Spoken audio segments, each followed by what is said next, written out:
Hey everyone, welcome back to the deep dive. So, you sent us this really practical book summary, R.K. Mohapatra's Retirement Planning. A simple guide for individuals and, well, retirement planning. It's something that's on everyone's minds. Definitely. And this summary is a great starting point because it's all about giving individuals the tools to take control of their financial futures. It cuts through a lot of jargon and presents things in a way that's easy to grasp. And it's specifically tailored for Indian investors, which makes it even more relevant for our audience. Absolutely. It addresses the unique aspects of the Indian financial landscape, like the specific investment options available and the tax implications. Right. So where do we even begin with something as big as retirement planning? Well, the summary breaks the entire journey into 3 clear stages. You've got the accumulation phase, where you're actively building your retirement nest egg. Then comes the preservation phase, where the focus shifts to safeguarding what you've earned and potentially continuing to grow it, but with a bit less risk. Finally, there's the distribution phase, where you start tapping into those savings to support yourself during retirement. Okay, so a clear roadmap. And I guess the first step on this journey is understanding why it's so important to start early, right? I mean, retirement might seem ages away for some people. It's definitely tempting to put it off. But this summary really drives home the point that delaying retirement planning can significantly impact your long-term financial well-being. And there are a few key reasons why. Yeah, like what are the biggest risks of waiting? Well, the summary talks about inflation, for one. Right, that silent thief that makes everything more expensive over time. Exactly. You know, money you save today won't have the same purchasing power years down the line. Investing is about combating that by growing your money faster than the rate of inflation. So your money actually needs to be working for you. Right. Then there's this growing trend of financial pressure on retirement systems worldwide. Relying solely on government pensions or employer-sponsored plans might not be enough anymore. It's really pushing individual planning to the forefront. So, taking ownership of your own retirement.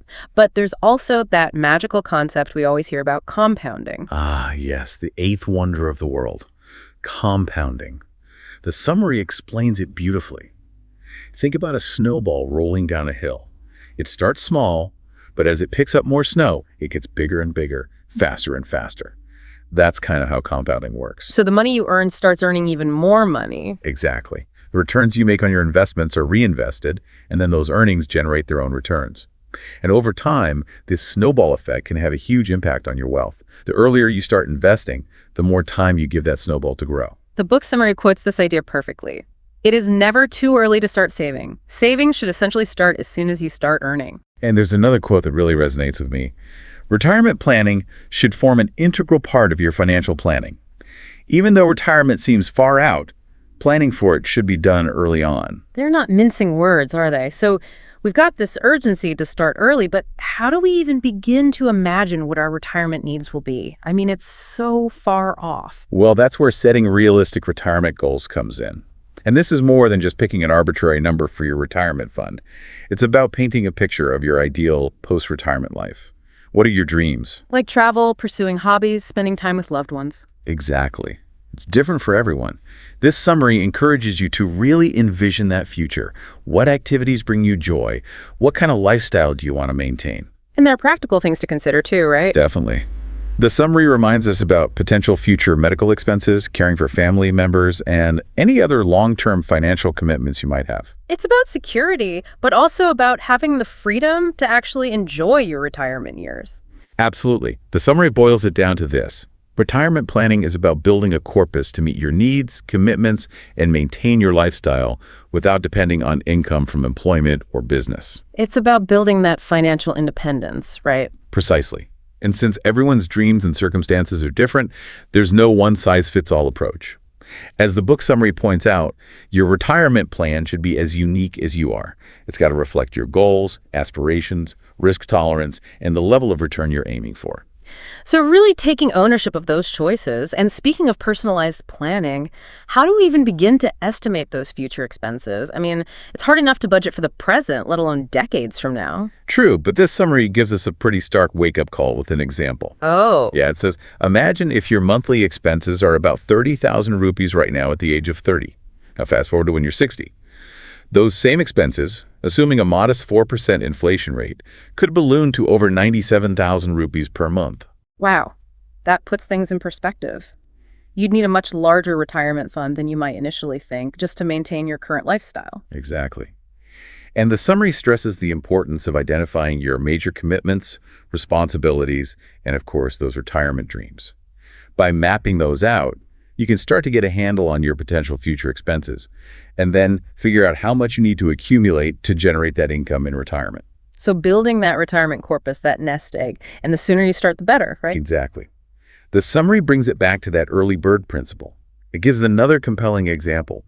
Starting a small monthly SIP, a systematic investment plan of just 4,000 rupees at 30, could potentially grow to a whopping 1.5 crore rupees after 30 years, assuming an average annual return of 12.3%. So even small, consistent contributions can add up big time over the long haul. It's the magic of compounding at work.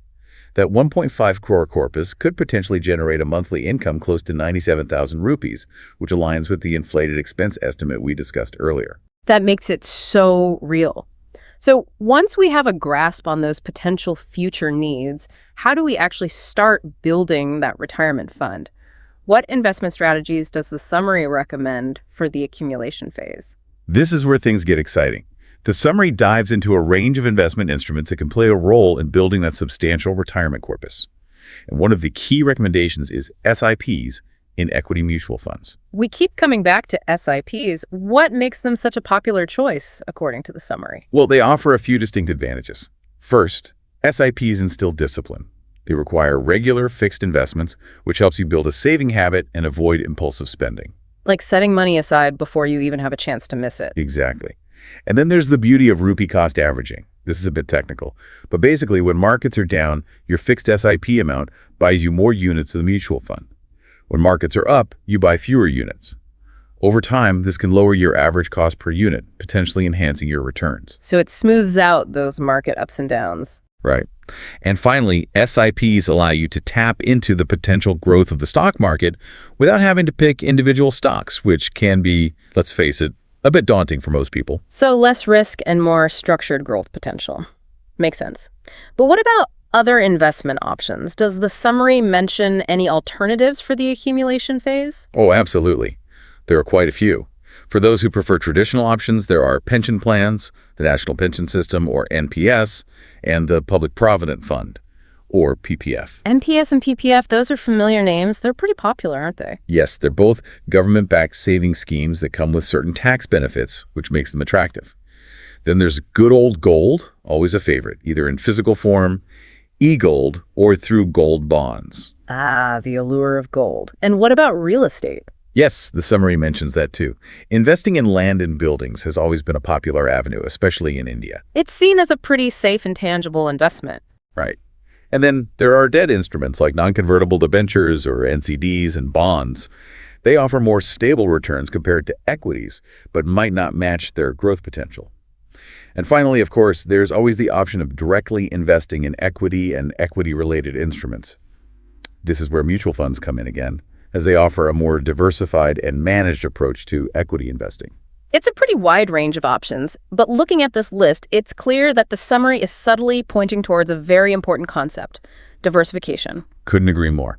Diversification is key to managing risk, especially for long-term goals like retirement.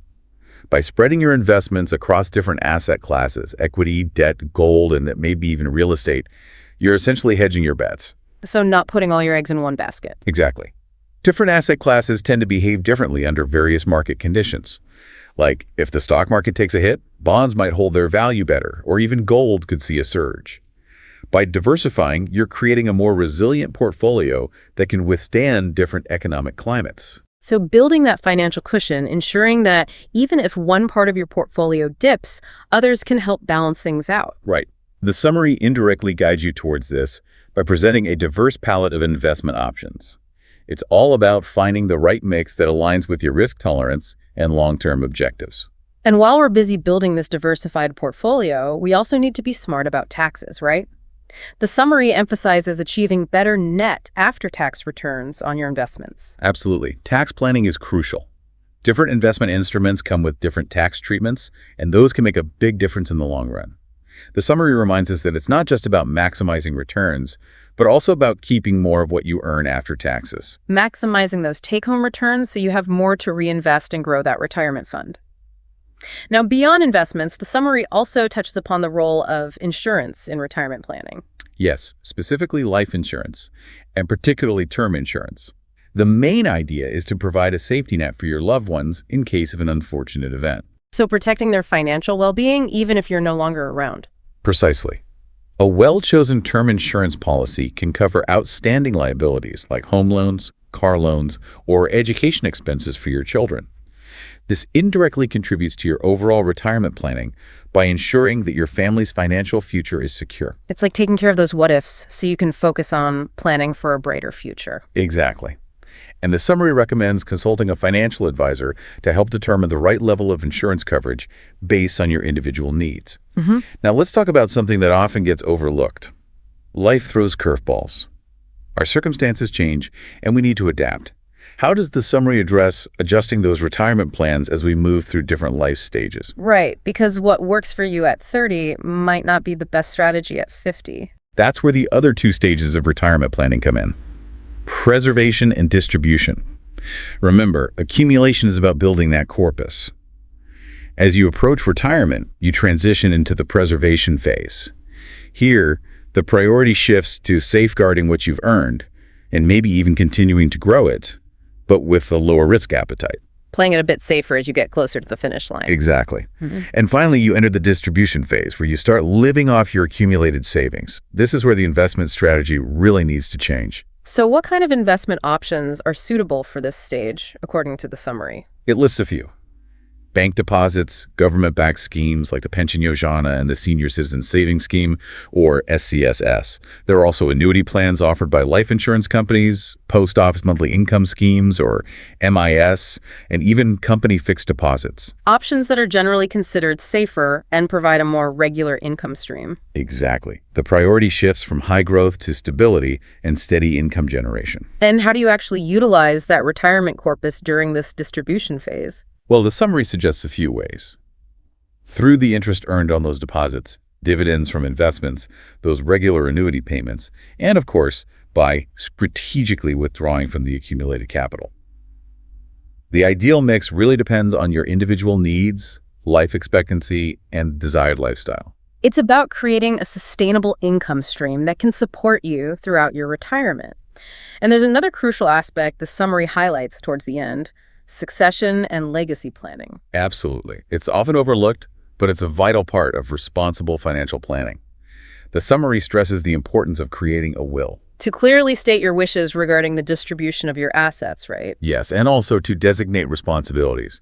It also emphasizes properly filing all those financial documents and registering nominees for your investments and bank accounts. This ensures a smooth and legal transfer of your assets to your loved ones, avoiding potential complications and disputes. The summary even recommends holding investments jointly with your spouse and always utilizing the nomination facility. It's about putting those safeguards in place to protect your family's financial future. Right. And the summary puts it quite powerfully. Succession and legacy plan protect your property in case of any eventuality or due to the circumstances beyond your control. Otherwise, your property gets distributed equally among your heirs according to the succession laws in lieu of a perfect will. It highlights the legal and protective aspect of having those plans in place. And it goes on to say, without succession planning, it is meaningless for you to create investments in property that cannot be used by your spouse and children. That really drives home the importance of ensuring your wishes are honored. Absolutely. It emphasizes that the effort you put into building your wealth should ultimately benefit your loved ones in the way you intend. So, as we wrap up our deep dive into this very insightful book summary, it's clear that retirement planning is a multifaceted journey with different stages and a lot to consider. But the ultimate goal, as the summary beautifully puts it, is to transition into a fulfilling new chapter of life. Exactly. The summary portrays retirement not as an end, but as a beginning, a time to pursue your passions, enjoy hobbies, and prioritize your well-being. It even mentions maintaining good physical health to potentially reduce those medical expenses. It's about having the freedom and the financial security to truly enjoy your retirement years. Right. A well-planned accumulation phase sets the stage for a fulfilling and financially secure post-retirement life. And the summary leaves us with some truly inspiring quotes to reflect on. Like this one. Joy and happiness comes when you spend your hard-earned money according to your needs. To see a better tomorrow, you must plan today. And this gem, retirement is an opportunity for us to start our life afresh. It is the time to enjoy your life to its fullest and follow the things that you are most passionate about. There's also this thought-provoking line, retirement is non-age, it's a monetary amount you have thought about for the rest of your life. And finally, this simple yet powerful reminder. A small amount of investment fulfills your dreams. One must think about it. So, for our listeners, as you ponder all this wisdom, we encourage you to take a moment and consider your current financial situation. What is one concrete step you can take today towards achieving your own retirement goals? Maybe it's researching one of the investment avenues we discussed, starting a small SE, or even having a conversation with your loved ones or a financial advisor about your vision for retirement. Every journey begins with a single step. And that first step, no matter how small, can make a world of difference in shaping your financial future. Thanks for joining us for this deep dive into retirement planning. It's been a pleasure. Until next time, happy planning. Happy planning, everyone.